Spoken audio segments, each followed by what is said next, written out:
అందరికీ నమస్కారం. ఇవాళ పీయూష్ గోయల్ గారిని కలవడం జరిగింది. పీయూష్ గోయల్ గారిని కలిసి మన టొబాకో రైతులకి సీలింగ్ లిమిట్ తీసేయమని చెప్పి అడగడం జరిగింది.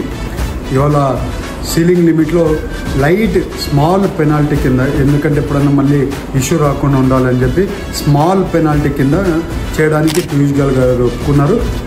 వచ్చే రోజుల్లో కొన్ని రోజుల్లోనే ఆర్డర్ వస్తుంది.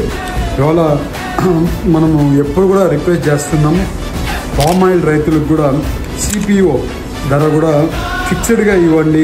అంటే 1,25,000 పర్ టన్ను, 1,25,000 పర్ టన్నుకి సిపిఓ ప్రైజు ఫిక్స్డ్గా పెట్టండి. ఇంపోర్ట్ డ్యూటీ మెకానిజం తీసుకోండి, డైనమిక్ ఇంపోర్ట్ డ్యూటీ మెకానిజం అంటాము. ఆ డ్యూటీ మెకానిజం తీసుకుంది. సిపిఓ రేటు సిపిఓ కింద 1,25,000 మెట్రిక్ పర్ టన్కి ప్రైజ్ కరెక్ట్గా వేరియేషన్ లేకుండా ఎప్పుడు కూడా ఫిక్స్డ్ లాగా వచ్చేట్లు పెట్టాలని చెప్పి ఆయన కోరడం జరిగింది. ఆయన కూడా పాజిటివ్గా చేస్తానని చెప్పారు. వచ్చే రోజుల్లో మళ్ళీ పామ్ ఆయిల్ రైతులకి మళ్ళీ గిట్టుబాటు ధర వచ్చేట్లు కూడా మాట్లాడుతున్నాం. అది కూడా పాజిటివ్గా ఉంది. ఇవాళ లాస్ట్ మంత్ కంటే ఈ మంత్లో మళ్ళీ ఒక 1,000 రూపాయలు 1,500 మళ్ళీ పెరిగింది.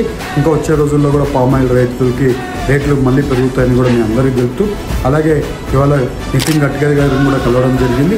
నితిన్ గడ్కరీ గారిని కూడా ఇవాళ నూజివీడు రింగ్ రోడ్ గురించి అడగడం జరిగింది. అది అన్నీ కూడా ఫైల్ అంతా కూడా ప్రిపరేషన్ అయింది. ఓన్లీ క్యాబినెట్కి అప్రూవల్ పోవాల్సి ఉంది. క్యాబినెట్ అప్రూవల్ అయిపోయిన ఆ వర్క్ కూడా రిలీజ్ చేస్తామని ఆయన కూడా చెప్పడం జరిగింది. వచ్చే రోజుల్లో రింగ్ రోడ్ వర్కులు కూడా శాంక్షన్ జరుగుతాయని కూడా మీ అందరికీ తెలుపుతూ, నాకు ఈ అవకాశం ఇచ్చే ప్రతి ఒక్కరికి నమస్కారం.